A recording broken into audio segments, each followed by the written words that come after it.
مجید اور ستار، یہ دونوں خان محمد مری کے چھوٹے بیٹے ہیں، یہ کوئٹہ میں موجود تھے، یہ سردار عبد الرحمان کے کوئٹہ والے بنگلے میں موجود تھے، 10 بجے کے بعد ان کو وہاں سے غائب کرایا گیا۔ اور ایک خانہ پوری کے طور پہ رات ڈی پی او 9 بجے جاتا ہے حاجی کوٹ، وہاں کے بندوں کو اطلاع دیتے ہیں کہ بھئی چھاپا تیار ہے، آپ لوگ نکلو یہاں سے، سارے کے سارے وہاں سے نکل جاتے ہیں، خانہ پوری ہوتی ہے، ڈی آئی جی آتا ہے، چھاپا مارتا ہے، بندوں کو تحلیل میں لیتا ہے، ان کی بھی تفتیش کر کے ان کو چھوڑ دیا جائے گا، کوئی اتنی کوئی بڑی بات نہیں ہے اس میں۔ اور کیونکہ یہ پولیس بیسیکلی ہے ہی عبد الرحمان کی خریدی ہوئی لونڈی کہہ سکتے ہیں آپ ان کو، میں تو یہ ورڈ استعمال نہیں کرنا چاہتا، بٹ اب مجھے مجبور کر دیا ہے کہ وہ جیسے بولیں گے دن، رات بولیں گے رات۔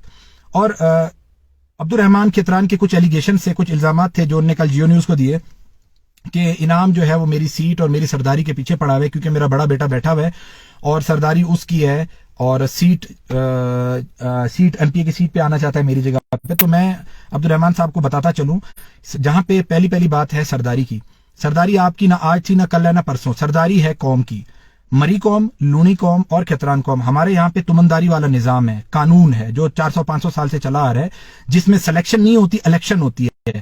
یہ بالکل ایسے ہوتا ہے جیسے ہمارے جنرل الیکشن ہوتے ہیں۔ سردار جب تک زندہ ہے عبد الرحمان، تب تک وہ سردار ہے، جب وہ مرے گا، ہم لوگ 9 بھائی ہیں، ہم 9 بھائیوں میں سے قوم کسی بھی بھائی کو، پہلے نمبر کو بھی، 8ویں کو بھی، 5ویں کو بھی، چوتھے کو بھی، 7ویں کو، کسی کو بھی سردار بنا سکتی ہے۔ یہ قوم کی مرضی ہے، یہ میری یا سردار عبد الرحمان کی مرضی نہیں ہے، یہ ہمارا قانون ہے۔ ہاں، قانون سے ہٹ کے اگر آپ زور زبردستی سے بنانا چاہیں، آپ گدھے کو بھی سردار بنا سکتے ہیں، اس میں کوئی اتنی بڑی بات نہیں ہے۔ رہی بات سیاست کی، دیکھیں سیاست کے ساتھ میں 2007 سے منسلک ہوں، میں بہت چھوٹا تھا، مجھے شوق بھی تھا، اس میں کوئی شک والی بات نہیں ہے، میں سیاست کرتا بھی ہوں، لوگوں کی میں نے خدمت بھی کی ہے۔ اور جہاں تک بات ہے خان محمد مری کی، خان محمد مری کی جہاں تک ہر بندے کے زبان پہ ایک ہی سوال ہے کہ خان محمد مری کیا یہ مطلب یہ معاملہ شروع کہاں سے ہوا؟ تو یہ معاملہ شروع ہوتا ہے، سردار صاحب نے مجھ پہ 2 FIR کروائیں عبد الرحمان نے 2019 میں، جس کا مدعی میرا کزن تھا، گواہ اس کا دوسرا میرا سوتیلا بھائی سلام شاہ تھا، اور اس میں گواہ خان محمد مری کو ڈالا گیا کہ آپ نے انعام پہ گواہی دینی ہے، جس پہ اس نے اعتراض کیا، اور سردار نے اس کو پہ پریشر ڈالا کہ آپ نے گواہی دینی ہے، وہاں سے بھاگ گیا، اور سردار نے اس کے بچوں کو یرغمال بنا لیا، اس کی پوری فیملی کو، اور اس پہ زور دیتا رہا کہ آپ نے اس کے خلاف گواہی دینی ہے۔ بٹ میں حق اور سچ کی بات کروں گا کہ خان محمد نے کہا کہ میں نہ آج تک اس کو دیکھا ہے، نہ میں اس کو جانتا ہوں، میں اس پہ کیسے گواہی دوں، اور باپ بیٹے کا مسئلہ میں بیچ میں کیوں آؤں؟ ادھر سے معاملے خراب ہوئے۔ اس کے بعد خان محمد مری کا ایک قصور ہے کہ اس کے گھر پہ اگر بیٹی نہ ہوتی، شاید ہو سکتا ہے کہ آج اس کے بچے اس کے حوالے ہوتے۔ اس ٹائم اس کی بیٹی 7 یا 8 سال کی غالباً ہوگی۔ جس طرح ٹائم چلتا گیا، اس طرح اس کی بیٹی بھی بڑی ہوتی گئی، اور جب وہ بڑی ہوئی تو سردار عبد الرحمان کو خوبصورت لگنے لگی، یا جس طریقے سے بھی اس کی ہوس کا شکار جو بھی اس نے دیکھا اس کو، اور جب وہ 14-15 سال کی ہوئی تو اس نے اس کا ریپ کرنا سٹارٹ کر دیا۔ یہاں سے اصل معاملات خراب ہونے یہاں سے سٹارٹ ہوئے۔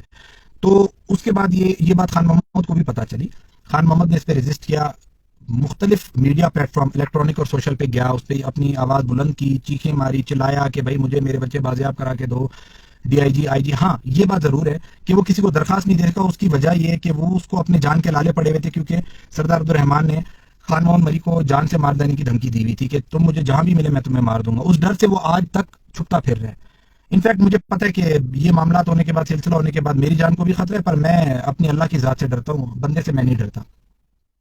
تو میرا یہ ویڈیو بنانے کا مقصد صرف یہی ہے کہ آپ لوگوں تک حق اور سچ کی آواز پہنچ سکے۔ میں آج بھی غریب کی آواز بنا ہوں، کل بھی بنوں گا، اور پرسوں بھی انشاءاللہ۔ میں حق سچ کے لیے آج بھی لڑا ہوں، میں کل بھی لڑوں گا، چاہے میں کس بھی لیول پہ کیوں نہ ہوں۔ نوجوان ہوں، اللہ تعالیٰ نے مجھے ہمت دی ہے، طاقت دی ہے، میں لڑوں گا، میں غریب کی آواز بنوں گا۔ جہاں پہ جو بھی ظلم کرے گا، جہاں تک میری طاقت ہوگی، میں اس سے بڑھ کے اس پہ آواز بھی اٹھاؤں گا، ان کا مقابلہ بھی کروں گا، جہاں تک میری ہمت ہوگی۔ اور رہی بات ان کی یہ جو ابھی ویڈیو بننے جا رہی ہے، تو میرا پیغام ہے ربو جنگ کو کہ مہربانی کر کے پیسوں سے آگے بھی سوچیں۔ ٹھیک ہے، سردار عبد الرحمان کے پاس بہت پیسے ہے، ارب خرب پتی ہے، ساری دنیا کو پتہ ہے، اس میں کوئی بڑی بات نہیں ہے۔ CNW کا منسٹر ہے، کتنی کمیشنیں یا جو حساب کتاب ہے، جہاں سے بھی اس کا پیسہ آتا ہے، وہ ساری دنیا کو پتہ ہے، کوئی چھپی ہوئی بات نہیں ہے۔ تو کہیں پہ ایمان کو بھی سامنے لے آئے کرو، آپ کی پوری مری قوم ہے یہ بات کتنا 10 لاکھ لوگے، 20 لوگے، 50 لوگے، کتنے تک چلاؤ گے؟ سال، 2 سال، 5 سال؟ یہاں آپ کے قومی لیول کا مسئلہ ہے۔ آپ اپنی قوم کو دیکھو، مری قوم کو دیکھو، مری ہمارے بھائی ہیں، ہمارے سیواندر ہیں، ہمارے پڑوسی ہیں، ہم ان کی کل بھی عزت کرتے تھے، آج بھی کریں گے، پرسوں بھی کریں گے۔ بات یہ ہے کہ آپ انصاف کو دیکھو، یہ پیسے قبر میں تو نہیں لے کے جاؤ گے نا، کل کو اگر تمہیں ہارٹ اٹیک ہوتا ہے، تم مر جاتے ہو، تو ان پیسوں کو کیا کرو گے؟ تو آپ مہربانی کر کے یہ بیچ کا میڈیٹر کا، ایک کمیشن ایجنٹ کا کردار نہ ادا کرو، حق اور سچ پہ آؤ۔ میں نے جتنے میرے پاس شواہد، جتنے ثبوت تھے، میں نے سارے کے سارے کھول کے سامنے رکھ دیے۔ لاشیں برآمد ہو رہی ہیں، حاجی کوٹ سے برآمد ہو رہی ہیں، کوئی حاجی کوٹ سے دور نہیں ہو رہی. مجھے تو میرے گھر میں چھوڑا نہیں جاتا. جب بھی میں اپنی کسی بھی گھر میں آنے کی کوشش کرتا ہوں تو مجھے ایف آئی آر کے مد میں 7 توپوں کی سلامی دی جاتی ہے. ابھی بھی میرے پر 2 فیک ایف آئی آر چل رہی ہیں جو مجھے میری عدلیہ پہ پورا بھروسہ ہے اور انہوں نے مجھے ضمانت دے دی اور انشاءاللہ میں بری بھی ہو جاؤں گا. یہ مجھے اپنے اللہ پہ اور اپنی عدلیہ پہ پورا بھروسہ ہے.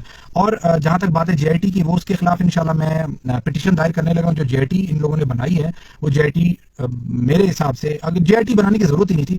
سردار عبدالرحمان سے پوچھ لیتے، گھر کے 4-5 نوکروں کو وہ منتخب کر کے کہہ دیتے یہ جا کے تفتیش کریں، کیونکہ یہ جو اس ٹائم جے آئی ٹی بنی ہوئی ہے وہ totally it is under the control of سردار عبدالرحمان. چاہے اس میں ڈی سی ہے، چاہے اس میں ڈی آئی جی ہے، چاہے اس میں آئی جی ہے، یا جو بھی ہے تو میری ریکویسٹ یہ ہے، میری فریاد یہ ہے کہ جے آئی ٹی جوڈیشل بنائی جائے، جوڈیشل انکوائری ہو، جوڈیشل جے آئی ٹی بنائی جائے تاکہ اس میں صاف شفاف اور میرٹ پہ بات ہو سکے اور حق پہ بات ہو سکے. بہت شکریہ بھائی.